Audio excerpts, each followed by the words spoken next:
새벽 3시 비무장지대의 정적을 가르는 건 오직 바람소리뿐이었습니다. 말년 병장 이정우는 GOP 소초에서 비정기 수색 정찰을 나온 상태였죠. 매서운 겨울바람이 얼굴을 때리는 가운데 그는 무전기를 꽉 쥐고 있었습니다. 이상 없음, 이상 없음. 습관처럼 중얼거리던 그때 갑자기 낯선 인기척이 느껴졌어요. 정우는 순간 긴장하며 숨을 죽였습니다. 열상 장비를 들어 주변을 살폈죠. 그리고 그 장비에 포착된 건 덜덜 떨고 있는 한 여자의 모습이었습니다. 민간인? 여긴 어떻게? 믿기지 않는 광경에 정우는 잠시 망설였어요. DMZ 내부의 민간인이라니 있을 수 없는 일이었죠. 천천히 접근해 보니 그녀는 심각한 탈수와 저체온 상태였습니다. 온몸이 파랗게 질려 있었고 입술은 하얗게 변색되어 있었어요. 괜찮으세요? 어떻게 여기까지? 정훈이 조심스레 물었을 때 그녀의 눈에서 두려움이 번쩍였습니다. 제발 북한으로 보내지 마세요. 그 말을 들은 순간 정훈의 가슴이 철렁 내려앉았어요. 탈북민이구나. 머릿속에 즉시 규정이 떠올랐습니다. 탈북자 발견 시 즉시 상부해보고 체포 후 인계. 그러나 그녀의 공포에 질린 눈빛은 정훈을 망설이게 했어요. 그 눈빛이 어딘가 익숙했습니다. 6년 전 교통사고로 잃은 여동생 정아의 눈빛과 겹쳐 보였어요. 마지막으로 정아를 병원에서 봤을 때 그 무서움과 절박함이 담긴 눈동자. 도와주세요. 살고 싶어요. 여자는 마지막 힘을 다해 정훈의 팔을 붙잡았습니다. 손이 얼음장처럼 차가웠어요. 정훈은 여자를 바라보며 갈등했습니다. 군인으로서의 의무와 한 사람으로서의 양심 사이에서요. 괜찮아요. 일단 움직일 수 있겠어요? 정훈은 여자를 부축했습니다. 그녀는 몸에 힘이 없어 비틀거렸죠. 이름이 뭐예요? 지은이라고 해요. 지은은 간신히 이름을 말하고는 다시 추위에 떨었어요.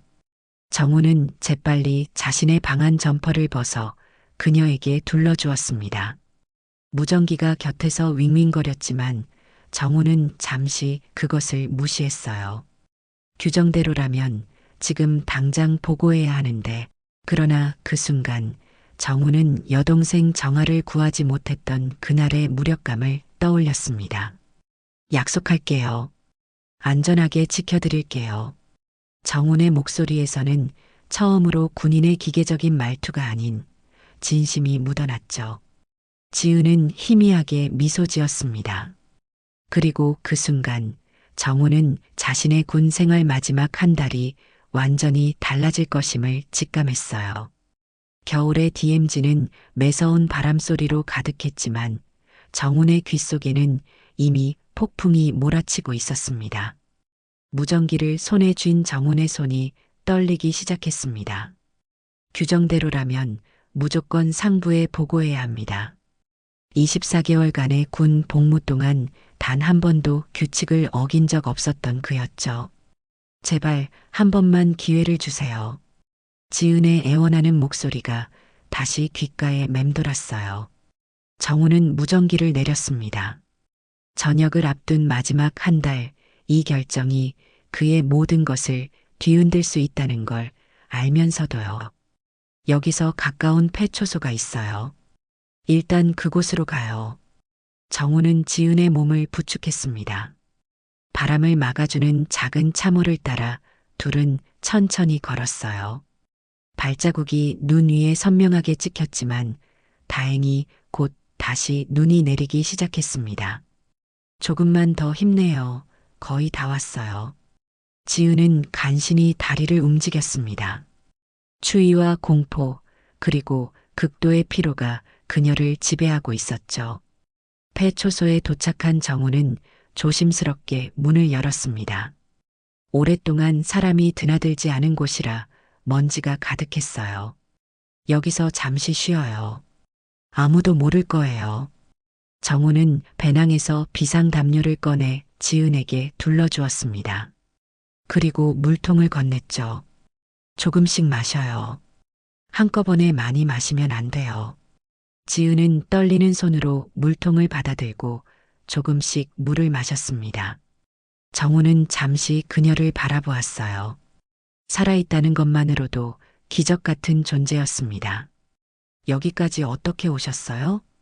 정훈의 질문에 지은은 잠시 망설였습니다. 그리고 천천히 입을 열었죠. 중국을 통해 왔어요. 브로커에게 모든 돈을 줬는데.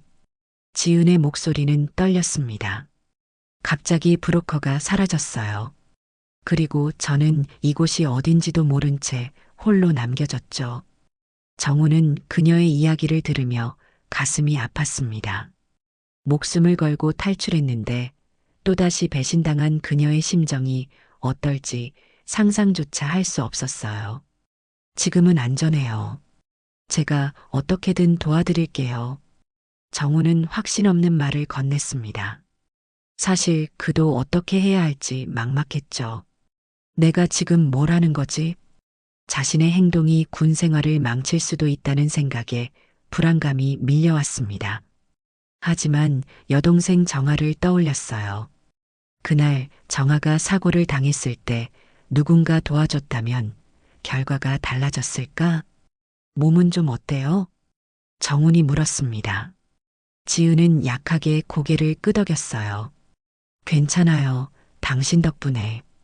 정훈은 시계를 확인했습니다. 곧 교대 시간이었어요. 저는 이제 돌아가야 해요. 오후에 다시 올게요. 여기서 절대 나가면 안 돼요. 정우는 비상식량 몇 개를 꺼내 지은에게 주었습니다. 이걸로 버티세요. 꼭 돌아올게요. 지은은 불안한 눈빛으로 정훈을 바라보았습니다. 그가 정말로 돌아올지 아니면 신고할지 알 수 없었죠. 정말 도와주실 건가요? 그 질문에는 그녀의 모든 희망과 두려움이 담겨 있었습니다. 정우는 잠시 망설였지만 곧 단호하게 대답했어요. 약속해요. 당신을 안전하게 보내드릴게요. 그 말을 남기고 정우는 폐초소를 나왔습니다. 소초로 돌아가는 길, 그의 마음속에는 수많은 생각이 교차했어요.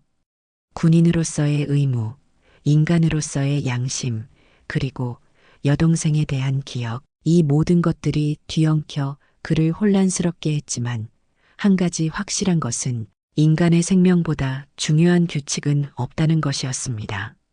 정우는 소초로 돌아와 담담하게 교대 보고를 마쳤습니다. 이상 없습니다. 산짐승 흔적만 약간 발견됐어요. 거짓말이 입에서 술술 나오는 자신이 낯설게 느껴졌지만 그는 표정 하나 흐트러짐 없이 보고를 마쳤어요. 내무반으로 돌아온 정우는 침대에 누웠지만 잠이 오지 않았습니다. 지금 저 여자는 어떻게 지내고 있을까? 지은의 불안한 눈빛이 자꾸만 떠올랐어요. 그리고 여동생 정아의 마지막 모습도 함께요. 6해 전 정아는 횡단보도를 건너다 음주운전자의 차에 치였습니다. 당시 대학생이었던 정훈이 할 수 있는 건 아무것도 없었죠. 오빠 무서워. 병원 침대에서 정아가 마지막으로 한 말이었습니다. 정훈은 이불을 걷어내고 벌떡 일어났어요. 더 이상 무력하게 있을 수만은 없어. 그는 몰래 의무실에서 약품과 붕대를 챙겼습니다.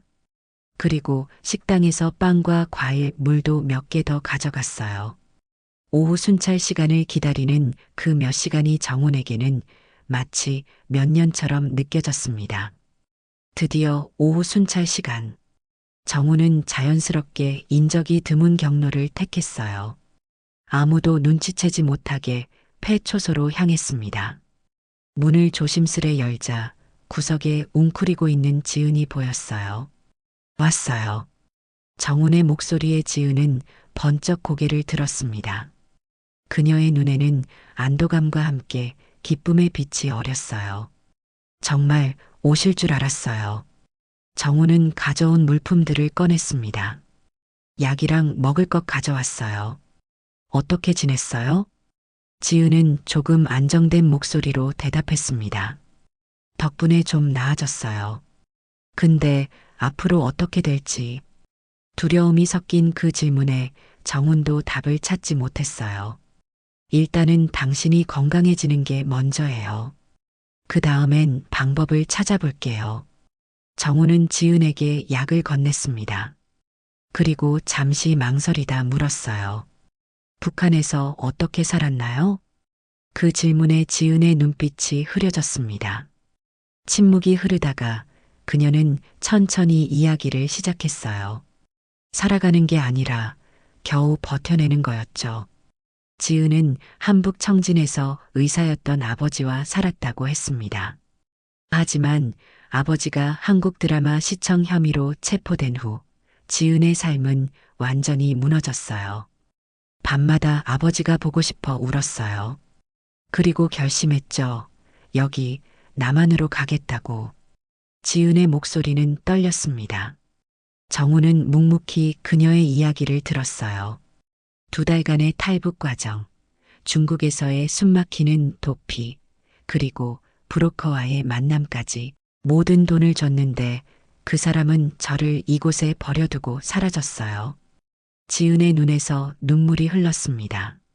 정우는 무슨 말을 해야 할지 몰랐어요. 다만 가슴 한편이 아팠습니다. 용기 있는 분이네요. 짧게 말한 정훈의 진심 어린 한마디에 지은은 고개를 들었어요. 당신도 정말 용감하십니다. 저 같은 사람을 도와주시다니. 그 말에 정훈은 쓰게 웃었습니다.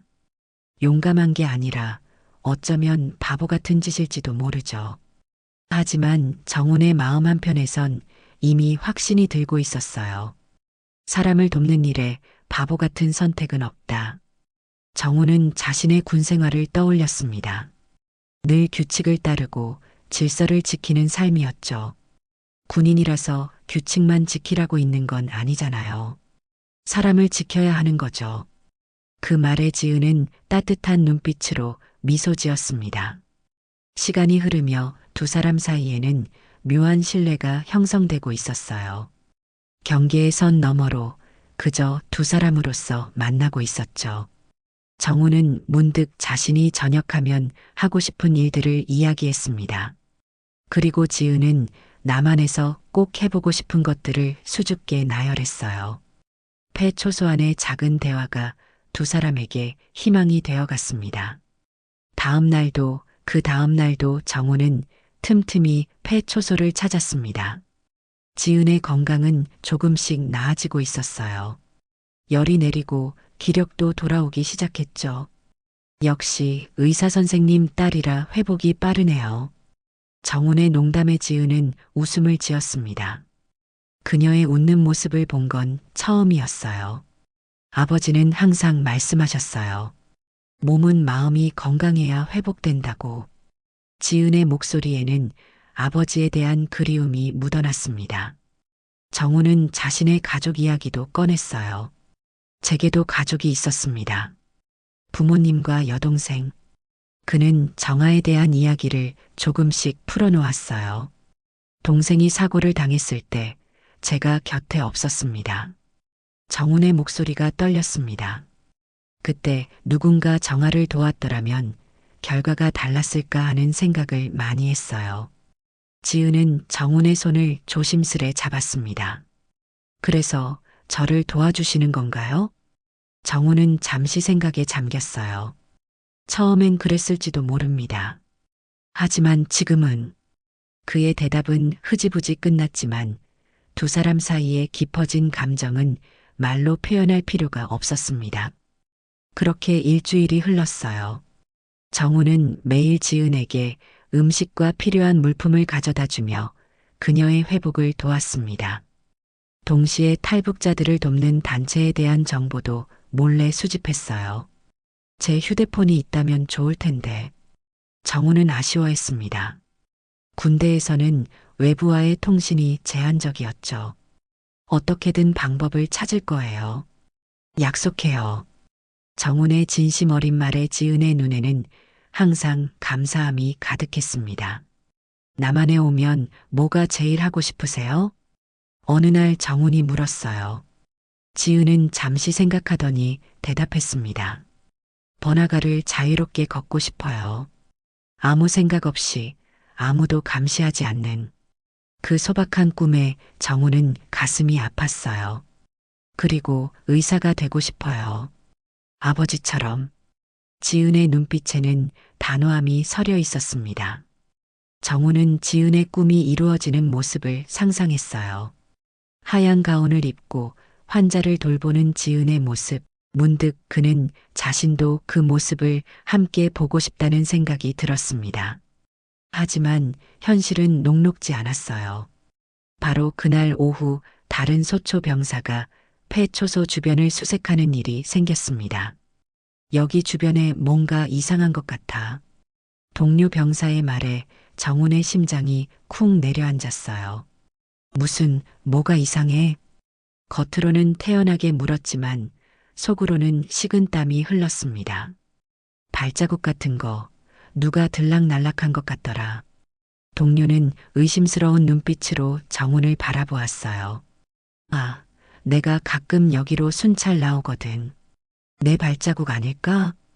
정훈은 최대한 자연스럽게 둘러댔습니다. 그럴 수도 있겠네.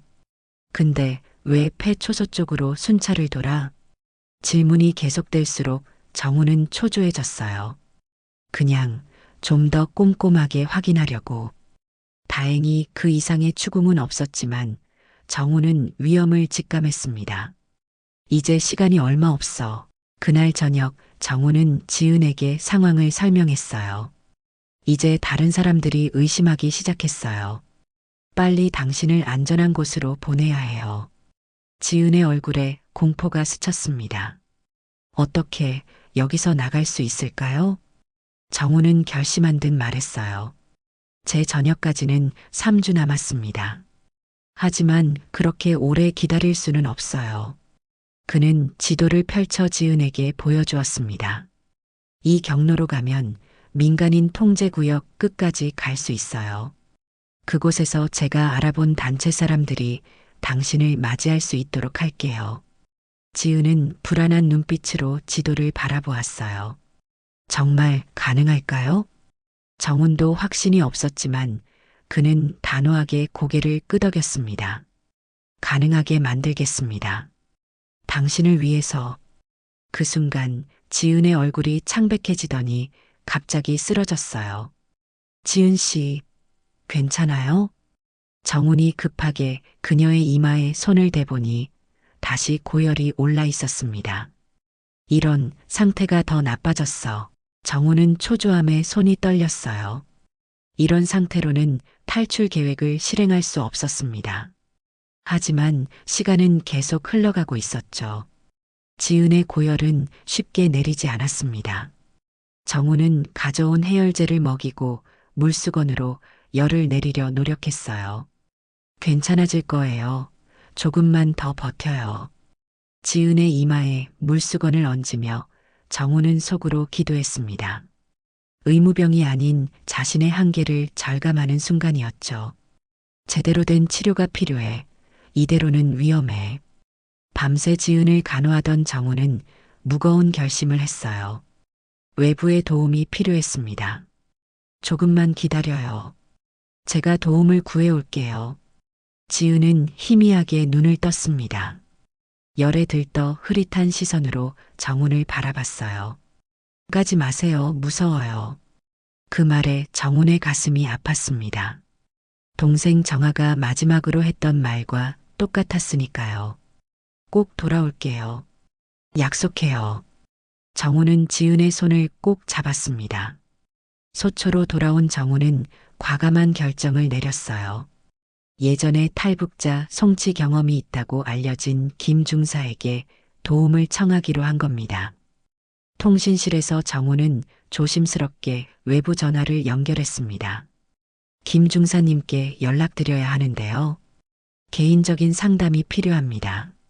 다행히 통신병은 별다른 의심 없이 전화를 연결해 주었어요.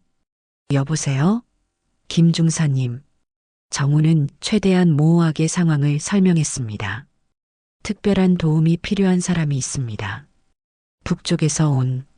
전화 너머로 김 중사의 날카로운 목소리가 들렸어요. 병장, 지금 무슨 말을 하는 거야? 그건 규정상. 정우는 급하게 말을 이었습니다. 생명이 위험합니다. 의료 지원이 필요해요. 잠시 침묵이 흘렀어요. 위치가 어디지?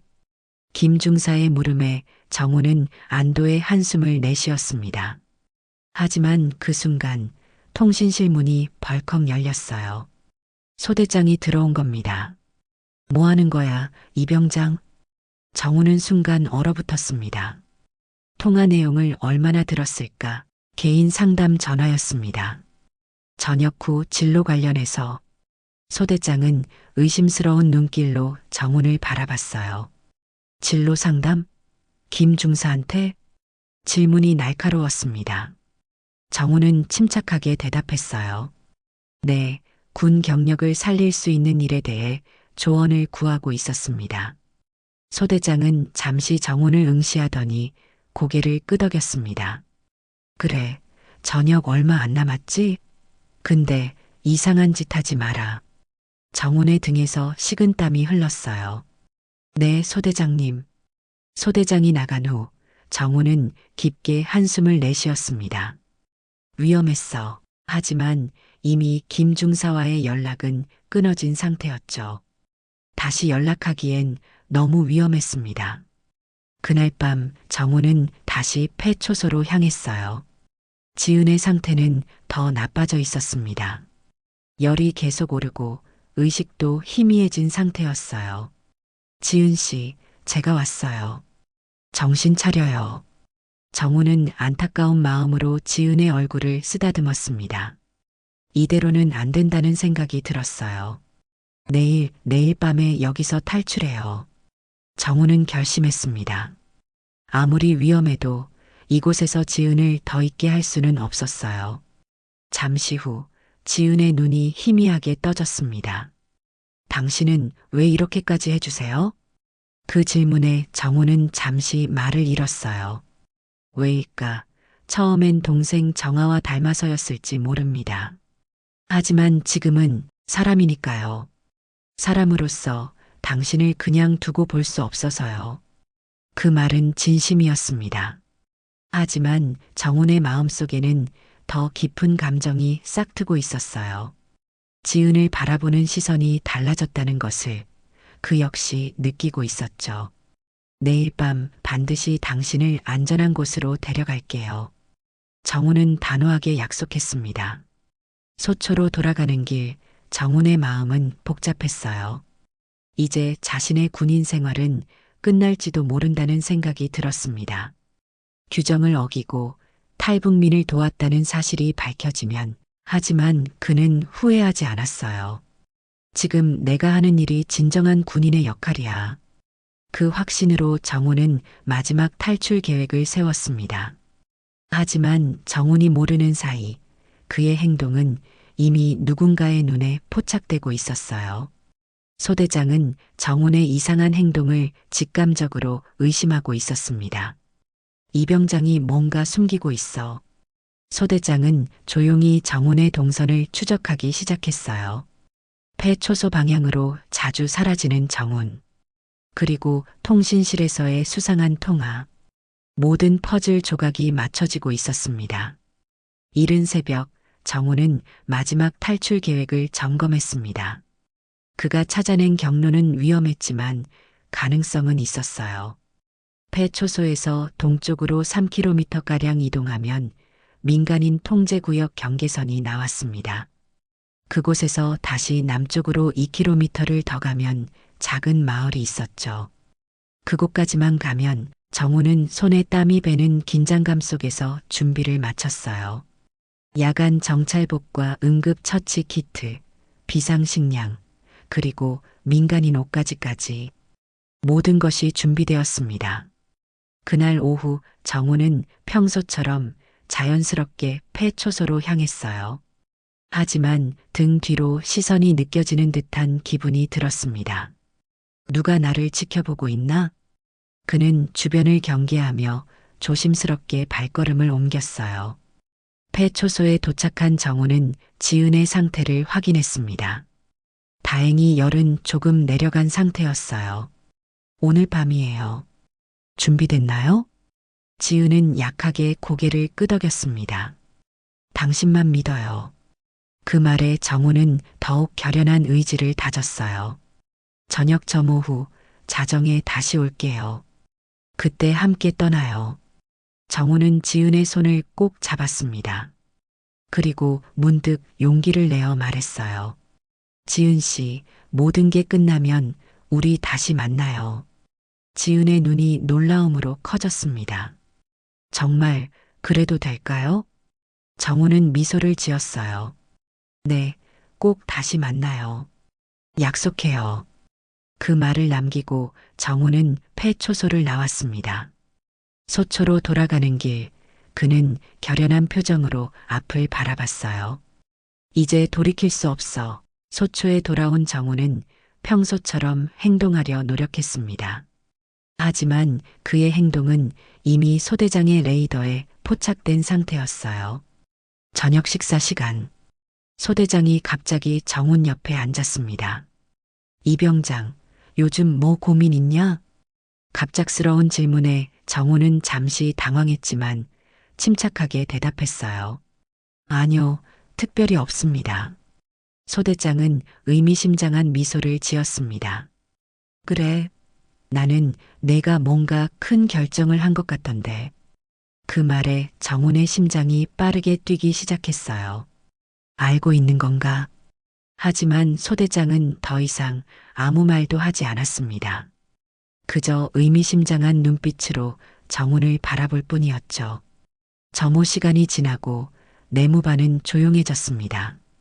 정훈은 베개로 이불 속에 사람 모양을 만들어 놓고 몰래 빠져나왔어요. 어둠 속에서 조심스럽게 폐초소로 향했습니다. 하지만 그의 뒤를 조용히 따라오는 그림자가 있었죠. 소대장이었습니다. 폐초소에 도착한 정우는 조용히 문을 열었어요. 지은 씨, 저예요. 가야 해요. 지은은 이미 준비를 마친 상태였습니다. 정훈이 가져온 민간인 옷으로 갈아입고 모자로 얼굴을 가렸어요. 이제 출발해요. 제 뒤를 따라오세요. 정훈은 지은의 손을 잡고 폐초소 문을 열었습니다. 그리고 그 순간, 설마 너 이거 언제부터 준비한 거야? 소대장의 목소리에 두 사람은 얼어붙었어요. 정훈은 지은을 자신의 뒤로 숨기며 앞으로 나섰습니다. 소대장님, 말문이 막혔습니다. 소대장은 두 사람을 번갈아 바라보았어요. 이병장, 넌 지금 중대한 규정 위반을 하고 있어. 정우는 깊게 숨을 들이쉬고 단호하게 말했습니다. 알고 있습니다. 모든 책임은 제가 지겠습니다. 그리고 이어 말했어요. 하지만 그녀는 죄가 없습니다. 단지 살고 싶었을 뿐입니다. 소대장의 표정이 복잡해졌습니다. 침묵이 흘렀어요. 그때 지은이 앞으로 나섰습니다. 제 탓입니다. 그가 저를 도와준 건. 정훈이 지은의 말을 끊었어요. 아닙니다. 제 결정이었습니다. 소대장은 두 사람을 잠시 바라보다가 무전기를 들어 올렸습니다. 정훈과 지은의 얼굴이 창백해졌어요. 이제 끝인가? 하지만 소대장은 무전기를 다시 내렸습니다. 난 오늘 아무도 못 봤다. 그 말에 두 사람은 놀라움에 눈을 크게 떴어요. 소대장은 덧붙였습니다. 시간은 얼마 없어. 동쪽 경계선으로 가. 내가 아는 사람이 거기서 기다리고 있을 거야. 정우는 믿을 수 없는 표정으로 소대장을 바라봤습니다. 왜 도와주시는 겁니까? 소대장은 쓴웃음을 지었어요. 나도 한때는 내 나이였다. 그리고 사람을 구하는 일에 군인의 양심이 꺼릴 이유는 없지. 정우는 소대장에게 깊이 고개를 숙였습니다. 감사합니다. 절대 잊지 않겠습니다. 소대장은 고개를 끄덕였어요. 어서 가. 그리고 이병장, 넌 좋은 군인이야. 정훈과 지은은 소대장의 도움으로 폐초소를 빠져나왔습니다. 새카만 밤하늘 아래 두 사람은 조심스럽게 발걸음을 옮겼어요. 이쪽이에요. 조용히 따라오세요. 정훈은 지은의 손을 꼭 잡고 앞장섰습니다. 겨울밤의 DMZ는 그 어느 때보다 고요했지만 그 고요함 속에는 위험이 도사리고 있었죠. 두 사람은 숨소리마저 죽이며 소대장이 알려준 경로를 따라 움직였어요. 괜찮아요? 많이 힘들죠? 지은의 상태가 걱정되었습니다. 아직 고열에서 완전히 회복되지 않은 상태였으니까요. 괜찮아요. 이 정도쯤이야. 지은은 힘겹게 웃었지만 그녀의 얼굴은 창백했어요. 정우는 지은의 어깨를 감싸며 속도를 조절했습니다. 조금만 더 가면 돼요. 힘내요. 그때 갑자기 멀리서 불빛이 보였어요. 정우는 즉시 몸을 낮추고 지은을 끌어안았습니다. 움직이지 마세요. 두 사람은 숨죽이며 기다렸죠. 다행히 불빛은 다른 방향으로 이동했어요. 이제 가요. 위기를 넘긴 두 사람은 다시 발걸음을 옮겼습니다. 그들 앞에는 끝없는 어둠과 희망이 공존하고 있었어요. 1시간쯤 걸었을까 마침내 소대장이 말한 경계선이 보였습니다. 저기에요. 저 너머가 민간인 통제구역이에요. 정훈의 목소리에는 안도감이 묻어났어요. 하지만 그곳에 도착하기까지는 아직 위험한 공간을 지나야 했습니다. 조심해요. 이 구간엔 감시 카메라가 있어요. 정훈은 지은을 이끌며 감시망을 피해 조심스럽게 움직였어요. 그때 지은이 갑자기 걸음을 멈췄습니다. 왜 그래요? 정훈이 물었을 때 지은의 눈에서는 눈물이 흘러내리고 있었어요. 정말 자유로워질 수 있을까요? 그 질문에는 두려움과 희망이 뒤섞여 있었습니다. 정훈은 지은의 손을 더 단단히 잡았어요. 네, 반드시요. 제가 약속합니다. 그 순간 갑자기 주변이 환하게 밝아졌습니다. 멀리서 탐조등이 두 사람을 향해 비춰진 거예요. 엎드려요. 정우는 반사적으로 지은을 감싸 안으며 땅바닥에 엎드렸습니다. 심장이 터질 듯이 뛰었어요. 탐조등은 천천히 주변을 훑더니 다행히 다른 방향으로 이동했습니다. 지금이에요, 뛰어요. 두 사람은 마지막 힘을 다해 경계선을 향해 달렸어요. 그리고 마침내 그들은 경계선을 넘었습니다. 해냈어요. 숨을 헐떡이며 정훈이 말했습니다. 하지만 아직 안심할 수는 없었어요. 조금만 더 가야 해요. 소대장님이 말한 사람을 만나야 합니다. 두 사람은 다시 걸음을 옮겼어요. 어둠 속에서 희미하게 인적이 느껴졌습니다. 거기 누구죠? 정훈이 조심스럽게 물었어요. 김중사가 보냈소. 한 남자가 어둠 속에서 나타났습니다. 그는 민간인 복장이었지만 군인 출신임을 알 수 있는 듯한 태도를 지니고 있었어요. 당신이 연락했던 정훈이 놀라워하며 말했습니다. 남자는 고개를 끄덕였어요. 말이 많을 시간이 없소. 이제 그녀는 우리가 책임지겠소. 정훈은 잠시 망설였습니다. 지은과 헤어져야 한다는 사실이 갑자기 가슴을 무겁게 누르는 것 같았어요. 제가 같이 가면 안 될까요? 그 말에 남자는 단호하게 고개를 저었습니다. 당신은 돌아가야 해요. 아직 군인이니까. 그녀를 위해서라도. 정우는 슬픔에 잠긴 눈으로 지은을 바라봤어요. 지은도 눈물 어린 눈으로 정훈을 마주 보았습니다. 정훈 씨, 정말 감사해요. 당신이 아니었다면. 목이 메어 말을 잇지 못하는 지은. 정훈은 조심스럽게 그녀의 손을 잡았어요. 우리 다시 만날 거예요. 꼭 약속해요. 지은은 고개를 끄덕였습니다. 네, 약속해요. 반드시. 두 사람의 눈빛 속에는 말로 표현할 수 없는 감정이 담겨 있었어요. 이제 가야 합니다. 남자가 재촉했습니다. 정우는 마지막으로 지은의 손을 꼭 잡았어요. 건강하게 지내요. 그리고 꼭 의사가 되세요. 지은은 미소 지었습니다. 네, 꼭 그럴게요. 당신도 조심히 돌아가요. 아쉬운 작별 인사를 나눈 후 지은은 남자를 따라 어둠 속으로 사라졌어요. 정우는 그 자리에 홀로 남아 그녀가 완전히 보이지 않을 때까지 바라보았습니다. 그리고 천천히 돌아서서 소초로 향했어요. 가슴 한편이 무겁게 느껴졌지만 동시에 홀가분함도 있었습니다. 잘 될 거야. 반드시. 정훈은 자신의 선택이 옳았음을 믿으며 걸음을 옮겼어요. 정훈이 소초로 돌아왔을 때 소대장은 그를 기다리고 있었습니다. 무사히 보냈냐? 정훈은 고개를 끄덕였어요. 네, 김 중사님 지인이 데려갔습니다. 소대장은 안도의 표정을 지었습니다. 다행이군. 이제 넌 아무 일도 없었던 것처럼 행동해야 해. 정우는 고개를 숙였어요. 소대장님께 정말 감사드립니다. 소대장은 손을 내저었습니다. 고맙다는 말은 필요 없다. 사람으로서 당연한 일을 한 것뿐이야. 그 말에 정우는 깊이 공감했어요.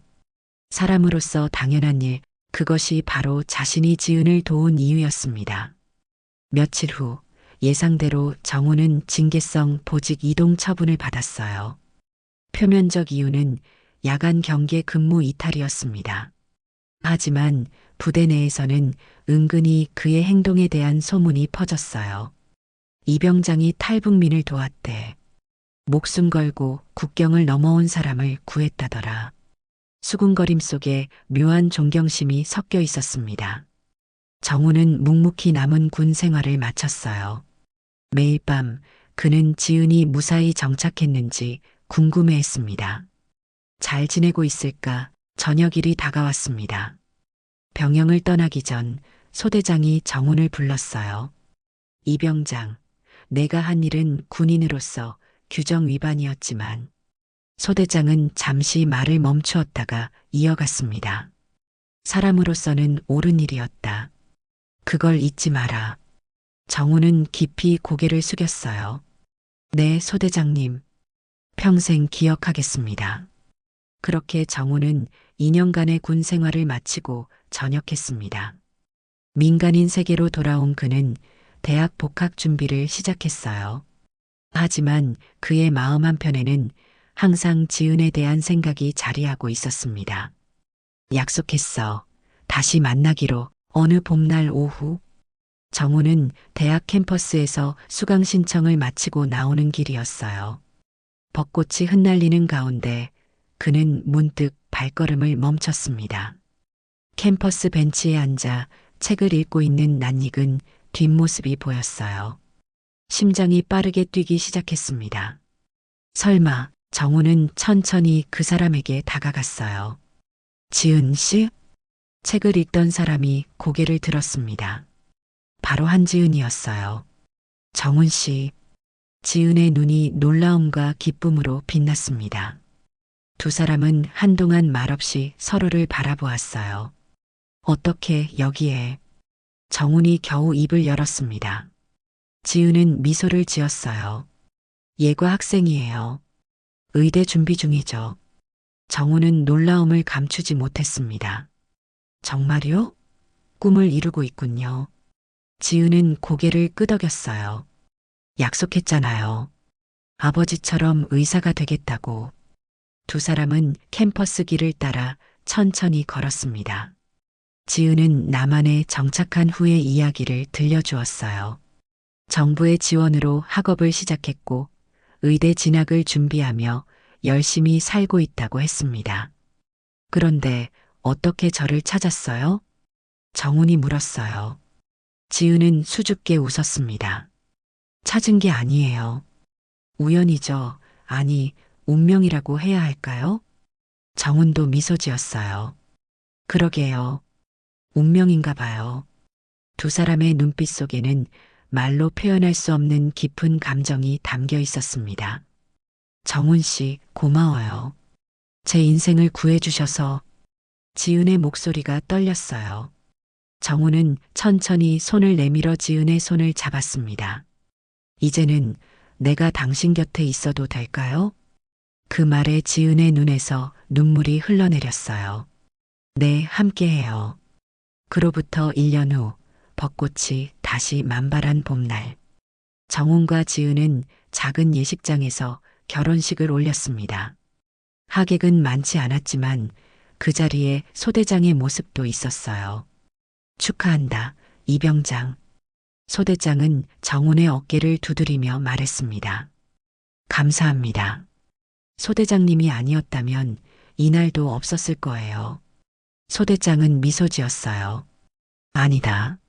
내 용기가 이 모든 걸 가능하게 한 거야. 결혼식을 마친 정훈과 지은은 DMZ가 보이는 전망대에 함께 섰습니다. 그곳에서 두 사람은 과거의 아픔과 현재의 행복을 동시에 느꼈어요. 기억나요? 우리가 처음 만났던 그날을. 정훈이 말했습니다. 지은은 고개를 끄덕였어요. 어떻게 잊을 수 있겠어요? 제 인생의 시작이었는데. 정훈은 지은의 손을 꼭 잡았습니다. 이제는 함께 새로운 시작을 해요. 약속해요? 지은은 미소 지었어요. 네, 약속해요, 영원히. DMZ 너머로 해가 저물고 있었습니다. 그 경계를 넘어 두 사람은 이제 새로운 경계 없는 삶을 함께 시작하고 있었어요. 사람과 사람 사이의 진정한 만남은 어떤 경계도 무너뜨릴 수 있다는 것을. 정훈과 지은은 서로의 손을 꼭 잡은 채 그 진리를 온몸으로 느끼고 있었습니다.